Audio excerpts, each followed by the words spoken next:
Happy Friday, FA Nation. What's going on? Steve Pimental here, joined alongside James Grande with Matt Sells with the best countdowns in the business, producing the live stream today. James, how are you doing? How are you feeling about this 6-game slate? I'm feeling good, man. I wish there was a possibility of today's slate specifically that DraftKings and FanDuel would allow us to play 6 point guards. That would be my hope and wishes, but unfortunately we cannot do that.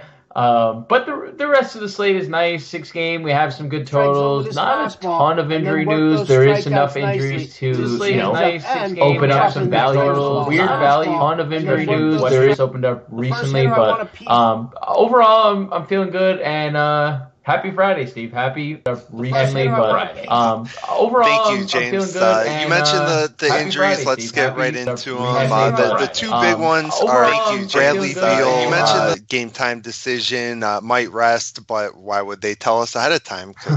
Because obviously you need all day to decide if he's going to rest or not. Right. And then the other questionable player that, among the huge players anyway, is Paul George.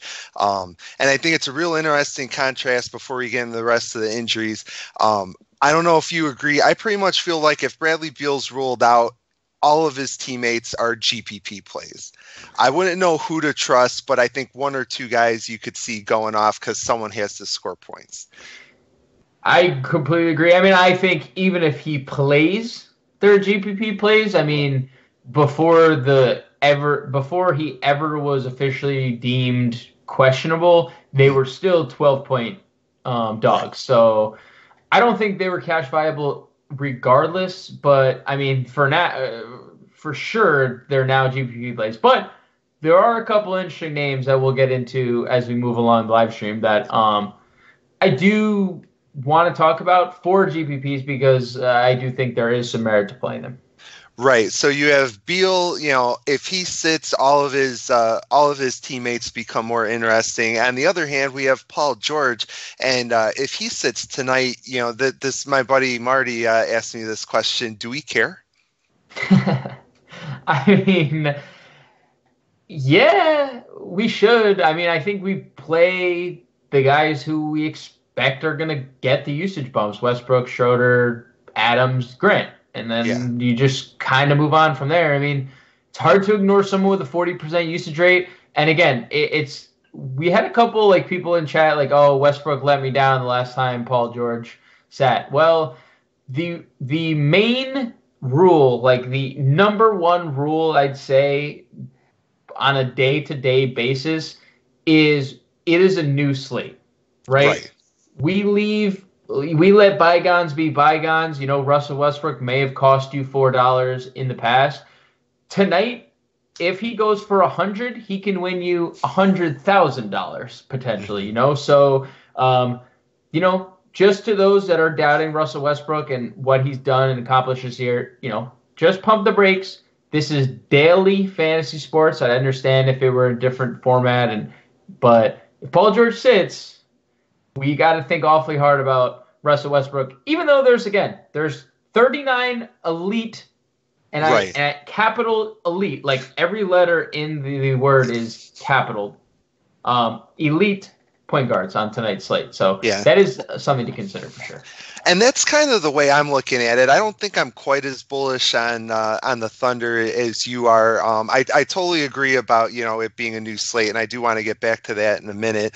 My biggest thing is I think Steven Adams might benefit the most, and I like him in this matchup anyway.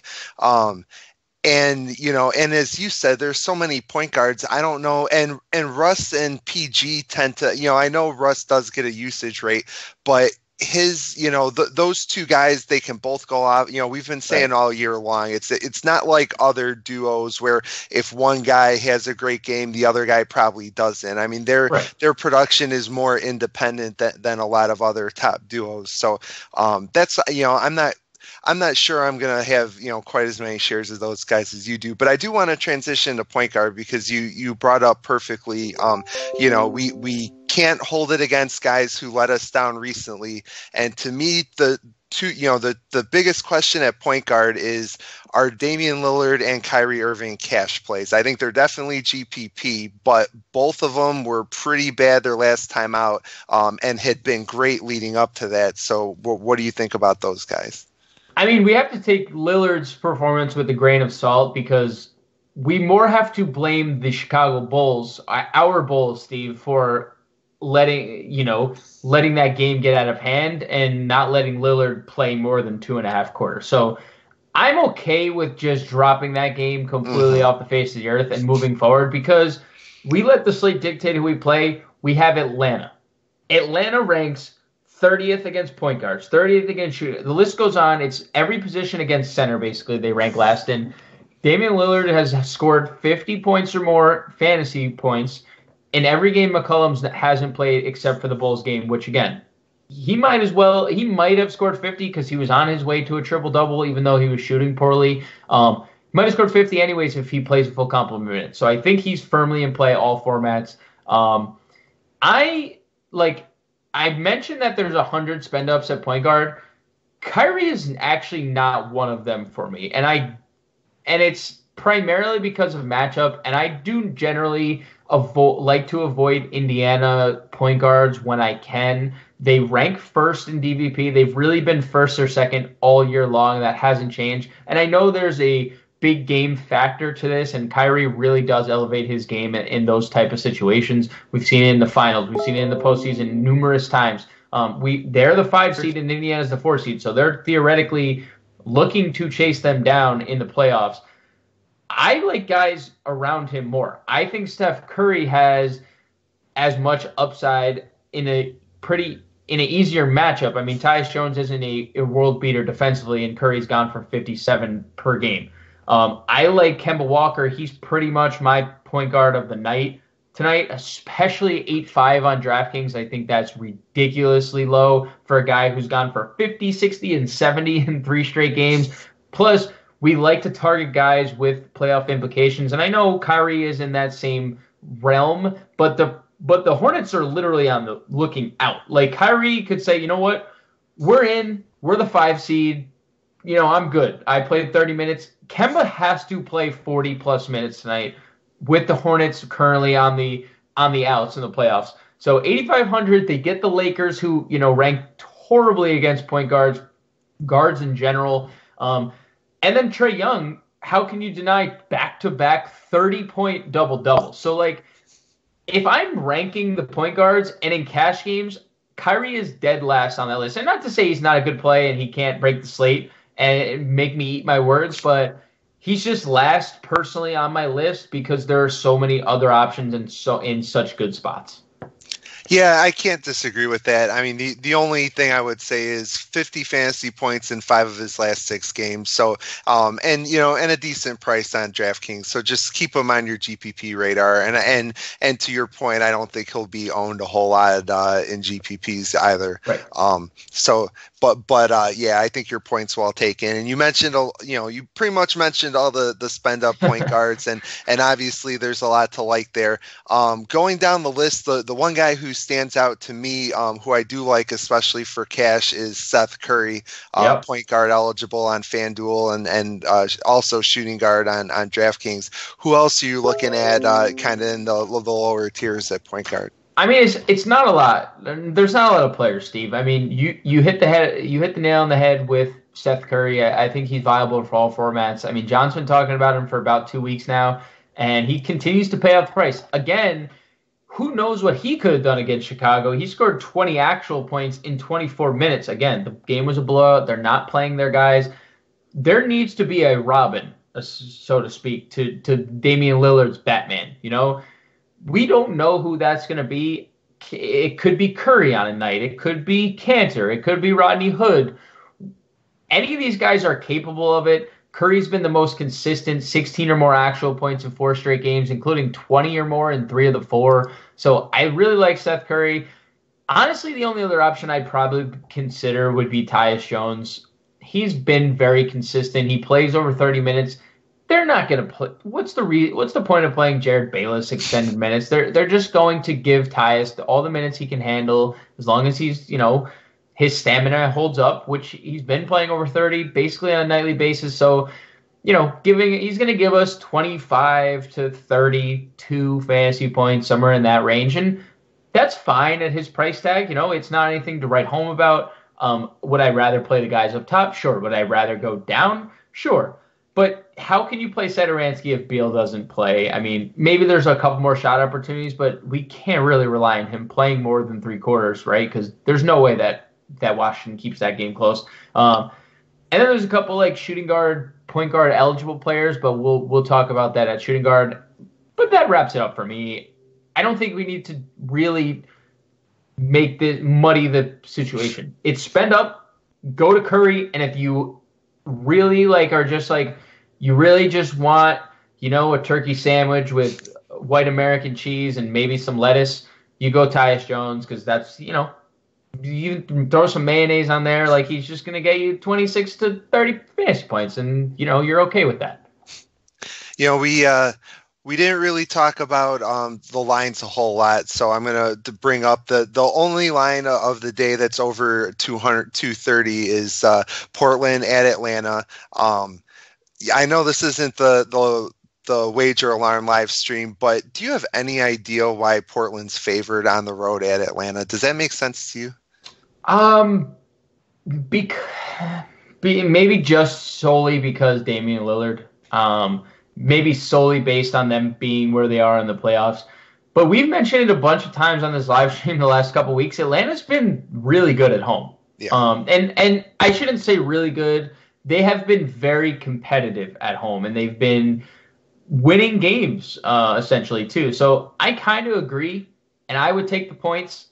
I would take Atlanta here, but at the same time, you do have one of the best scorers in the NBA on the other side. And yes, Trae Young is a great rookie, but he's a rookie. So how consistent he is, John Collins isn't consistent. I mean, they're terrible defensively. So there's definitely holes in Atlanta that Portland can exploit. And I do think that is why. But I'm kind of with you that it is a little, I would think more of a pick'em game, if anything.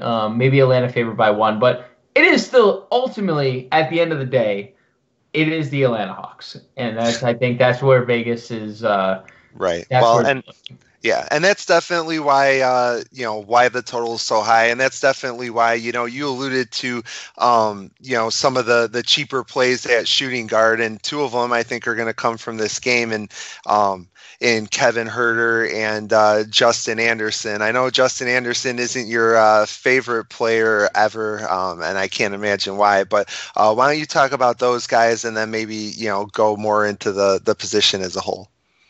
I mean, looking at Anderson's numbers this year, he hasn't surpassed 18 minutes in a single game. In a injury-riddled season, which has basically been his MO since coming into the NBA. He's just been injured. In Dallas, he was injured. In Atlanta, he's injured. So it's not exciting, but shooting guard is not the best position on this slate.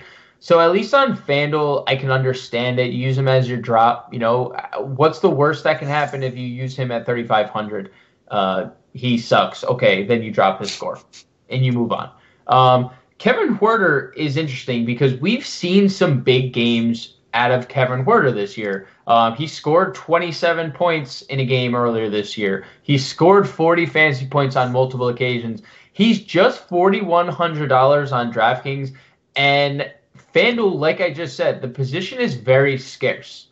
It is.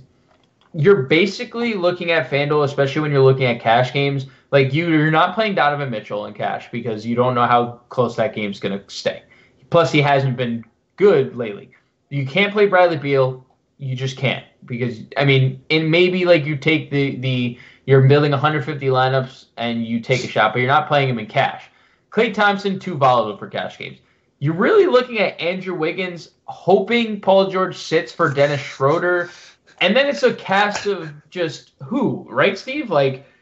It's ugly. I literally got sick when you mentioned Andrew Wiggins being the top cash play. I know you're right. You're right, because like we can both share a toilet and just use like next to one another, because I agree, but like again, just coming full circle back to the slate dictating who we play, it's a bad position on FanDuel. Like, luckily on DraftKings, we can play guys that play point guard, shooting guard. We can play guys that play small forward. We don't have that luxury on FanDuel, which puts Kevin Huerter more in play. Kent Bazemore was going to be the chalk play at today's slate. He is no longer really in my player pool. Maybe like a deep dive tournament, but they have no ties to Kent Bazemore. He has already fallen out of the rotation, and just the fact that Justin Anderson is starting says it all, right? It says we want Kevin Huerter to develop. We want to maybe see what Justin Anderson has, and we want to give DeAndre Bembry another shot. Kent Bazemore, thanks for your service, but you're no longer needed. So I think Huerter is a cash play, just solely based on how just god awful this position is. Oh yeah, totally agree. And thinking about it now, now that you mentioned just how bad the position is, probably makes me feel a little bit better about your Dennis Schroeder call from earlier. I mean, like I said, I still, don't love the matchup, and he's another guy. And like you said, I probably just need to get over the fact that in the past, on some of the times that Paul George has sat, Schroeder hasn't always lived up to what we thought he would be. But especially in the slate, I think he's definitely in play in all formats. And then Josh Okogie, I think I'm looking at in cash too. I mean, he's never going to light the world on fire, but at least 26 fantasy points in 4 of his last 5 games. Anyone else at shooting guard that you like? So we have a wizard. This is my first wizard that I would suggest in a GPP if Bradley Beal sits. And that's Jordan McRae. Jordan McRae, if you ever watch the Wizards, steps on the floor in triple threat position, ready to shoot the basketball. Like, he just walks off the bench to the scorer's table onto the floor, ready to catch and shoot, because the man just shoots every time he touches the ball. He did it at Tennessee. He's doing it in Washington. I really like him for a tournament. I think it's more of just a FanDuel-specific play where, you're just taking a shot in the dark, and, again, he could be your drop. I think Jordan McRae has scoring upside because, one, he could be the starter, hypothetically, if Beal sits. 2, even if he doesn't start, I don't know who they would technically start. I guess they could start like Brown at shooting guard, move Jeff Green in. But when this game ultimately becomes a blowout because Bradley Beal's not playing, he's going to get all the blowout run. And then third, if none of this happens and like Beal plays, McRae could just be your drop anyway. So, right. I mean, it's a FanDuel specific play, but I think you can get a little excited about Jordan McRae, 6-game slate. I do think there's a lot of scoring upside there. Yeah, and to your point, he had 21 points in 25 minutes in the last game. So there's a non-zero chance that he could, as a punt play, he could return value even if Beal plays. Right. I mean, neither of us, and there's the blowout potential. So maybe Beal plays, they still lose by 40, and, and McRae gets you your 25 fantasy points. So I definitely agree with that. Another thing I agree with is you need to, if you're playing fantasy baseball, get the MLB Playbook Pro. You've heard us talk about it all week, all spring basically. And now that baseball's here, you're really, if you haven't done it yet, you need to now. I mean, the drafts are great, and drafts are probably my favorite part of the season, but the in-season moves are when you make your money and when I think you'll agree, I mean, pretty much all seasonal sports, it's in season is when you really separate yourself from the other competitors. And so With the MLB Playbook Pro, you get analysis from a bunch of experts plus me. You also get customizable tools, playbooks, example lineups, ownership percentages, and a lineup generator. And obviously, you get stuff for seasonal players as well. League Sync tool, which is pretty awesome if you haven't given that a try yet. So whether you're looking for DFS or seasonal, or hopefully both, Fantasy Alarm has you covered, and you just go to fantasyalarm.com/MLB season, all one word, and save instantly. So normally $200 for the MLB Playbook Pro, but right now you can get it for $75 and win for the whole season. So again, fantasyalarm.com/MLB season to dominate fantasy baseball. Yeah, it's essentially a must. So you're dead on, you're spot on. You win during the season, period. So please go out and buy it. It's a great product. You're not going to be disappointed at all. So I wish I could say you won't be disappointed by the small forward position, but that would be a lie. I don't know, and this might be a good thing to spend just a minute or two on. When I do my research, I pretty much do my research independent of position, see how the slate's shaking out, and then eventually narrow it down, based on what I need as far as prices and stuff. I was 90 minutes into my research when I realized I didn't have a single small forward on my list. Are there any small forwards you feel strongly about for this slate? I mean, LeBron on DraftKings is a really nice price tag. Again, I think it's a DraftKings specific play because there's always the possibility of him getting ruled out, and we want to be able to fix an 11 to 10 or 10 to 11K player, if he is ultimately ruled out. So I think, but he's probable, James. How could he be ruled out? This is the everyday Anthony Davis conundrum. Probable every day, and yes. There is no way he is ruled out. Probable, right? Kevin Durant is another guy. It's whatever. It's a great spot because we love attacking the Timberwolves at small forward, but DeMarcus Cousins just soaks up so much of his usage. He has really been the most impacted of all of the players. Sure, he's one of the best players in the NBA. He could go off at any time, but we don't need to do it. I think it's a tournament play. I really like Mo Harkless tonight. I have him in a lot of formats. Again, it's another Blazer that we could just kind of crumple up the stat sheet from last game and throw it out the window. He played 40 minutes in a close game against Brooklyn the night before. I think they rely on him heavily now that he's fully healthy, just solely based on his ability to defend, his ability to rebound, block shots. He's a good peripheral player. I really like him for cash games. He's like my spend down, and I like his teammate Rodney Hood for tournaments because, again, we need a Robin, and Rodney Hood, he might not get an assist, rebound, steal, block tonight, but he could score 30 actual points potentially. So I do think Rodney Hood is a decent tournament play. DeAndre Bembry, I hate saying his name. I hate playing him. I hate it so much. But there is merit to playing him. He was really good the last game in limited run. And the last two games that Taurean Prince sat out, Bembry played 24 minutes in each. So, we're getting a 6-minute increase from his last game where he gave us 30 fantasy points. What can he do with 6 minutes? Who knows? He might literally do nothing. But I think there is potential for Bembry to be okay. And then Troy Brown Jr., FanDuel, min salary. Again, he's going to start with Ariza out. He might even get more minutes, more extended playing time, shot attempts, usage rate if Bradley Beal goes off the floor. Min salary punt on FanDuel only. He's not a DraftKings play at all. Yeah, and he might play, another guy that if it's a blowout as we expect might play. Jabari Parker, I think I'm interested in if Beal in a GPP, obviously, if Beal's out. Other than that, as we said, not really much to feel good about it. Small forward, power forward, I feel like is basically the same, except there are more guys, but there still aren't any guys that I love. So can you talk me into who should I be excited about for power forward? I mean, again, it's not a exciting position. For cash games, I think Jason Tatum has shown a pretty consistent floor. He's been about 28 fantasy points or more in 5 or 6 straight games. 8 of his last 10, he's been there.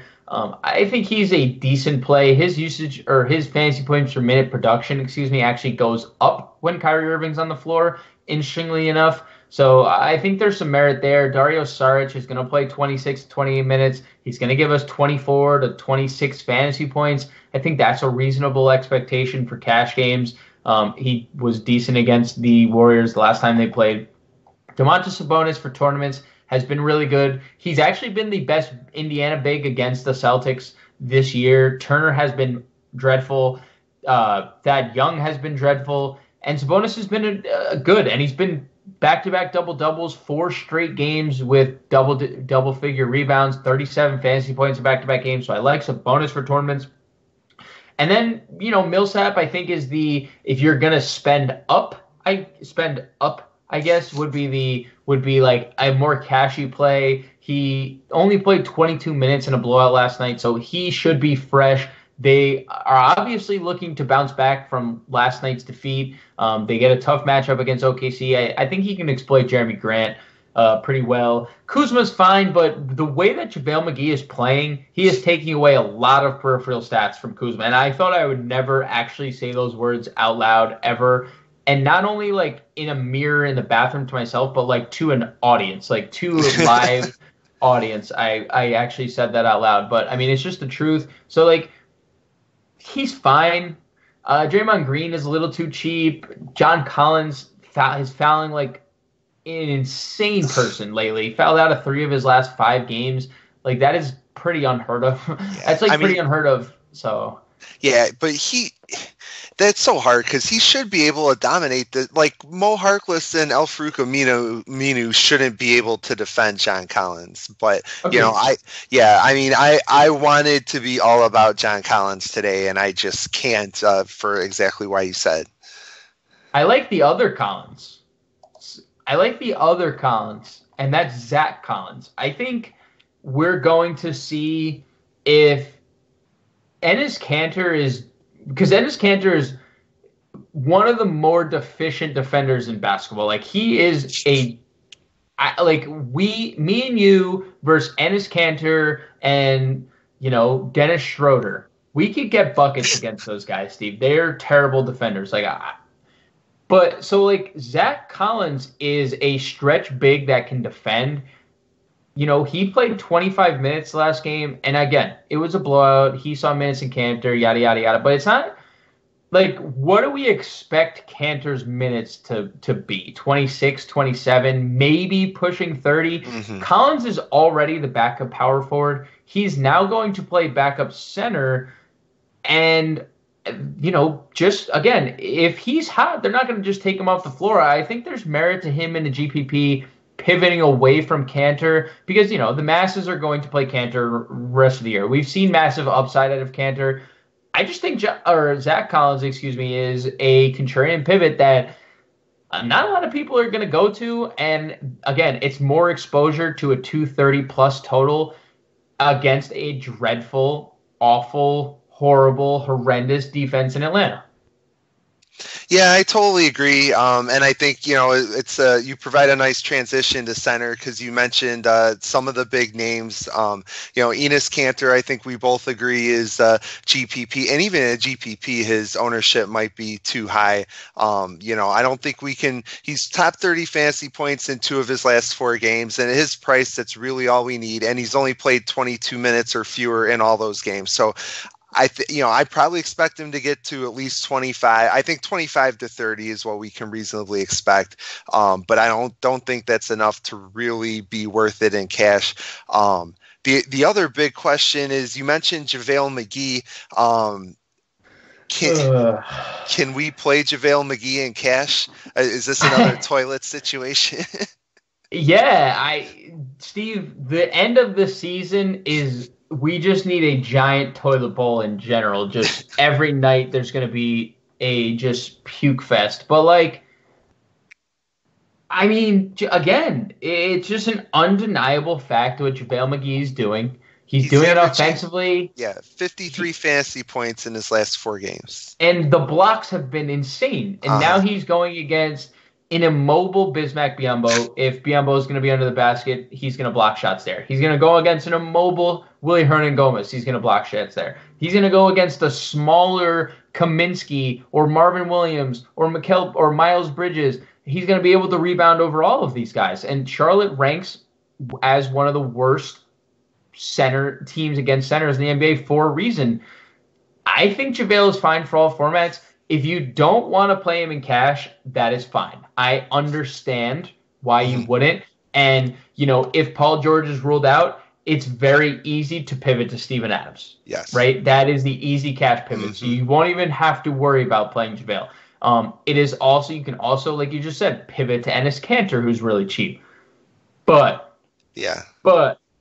the production of JaVale McGee, the matchup, it is a fairly good total in the Charlotte game too. I really think there's merit to playing JaVale McGee in all formats. Blech! Yeah. As Howard Bender special. Yeah.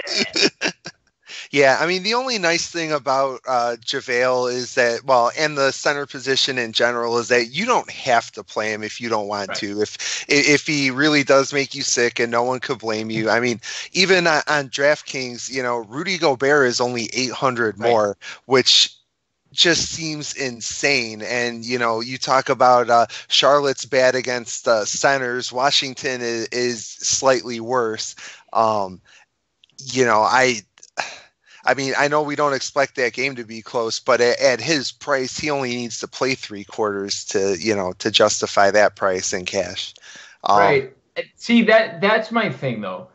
My issue with playing Gobert in cash is I want my guys, or at least I want, like, based on my Vegas totals, for my guy to be on the floor in the fourth. Yeah. We can't sit here and say, even if Bradley Beal plays, because the way that Washington's lost a lot of games in a row, that they just don't play defense, right? And I get it, and I really, there's literally 20-20 upside in this game for Gobert. It's just I'd rather play 4 quarters of JaVale McGee. I'd rather play 4 quarters of Enes Kanter. I'd rather play 4 quarters of Steven Adams if Paul George is ruled out. It's just tough to justify 3 quarters for someone who's over 8K in a tournament. Fine, but I'm not going that far to play him in cash. Yeah, like I said, Rudy Gobert under 8K on DraftKings. It's hard to pass up, and we have to get used to that, because yesterday's slate was like that. There are going to be 3 or 4 guys per slate who are just super cheap, and yesterday Kyle Lowry was one of them, and he did absolutely nothing. So that's something to keep in mind. We haven't even mentioned my favorite center play of the slate, which is Dewayne Dedmon. Only 5,600 on DraftKings still, even though he's had more than 30 fantasy points in 3 straight and 5 of his last 6. I mean, he's not playing a ton of minutes, but unlike Enes Kanter, he's been consistently good, even with 20, 25 minutes. So I think you're onto something, because Kanter's such a bad defender. My argument in Kanter's defense would be, maybe he hasn't been as productive because Yusuf Nurkic has been there. We don't really have a gauge on what his role is going to be, what his full complement of minutes is going to look like with Portland. We just don't, because the first game that he plays as a starter, they blow the Bulls out of the water. So I can't justifiably say that Kanter's role is going to be 22 minutes and he's not going to, if he gets 30 minutes a night, we know from a fantasy perspective, Enes Kanter could give us 40 plus fantasy points a night. That's just kind of the offensive and rebounding talent he is. I like Dedmon, and I just don't know how long they're going to play him over Alex Len, considering. I mean, I guess at this point, like, they're playing to win, honestly. They're not playing to lose games. They would have benched their guys a long time ago. So I'm on a Dedmon more of a tournament play for me because the 23 minutes was a little nerve-wracking considering it was only a 10-point game in New Orleans. I don't really love the fact that he only played 23 minutes in that. But, the proof is in the pudding, 30 fantasy points in 3 straight. I will throw one more guy out there, Willy Hernangomez, just because he's playing 20 minutes and he's also scoring over 20 fantasy points per game when he's getting 20 minutes. It's not sexy. It's not like, I'm not going out of my way to play him, but I do think there is some merit. He's probably the only punt I would consider from the center position on tonight's slate. And with that in mind, I'll go ahead and let you go. I know you have to get Justin Anderson in all of your lineups, and so I want to give you plenty of time to do that. And we'll both obviously be in subscriber chat. I'm going to start working now on tomorrow's playbook, so keep an eye out for that. And good luck tonight. Later, guys.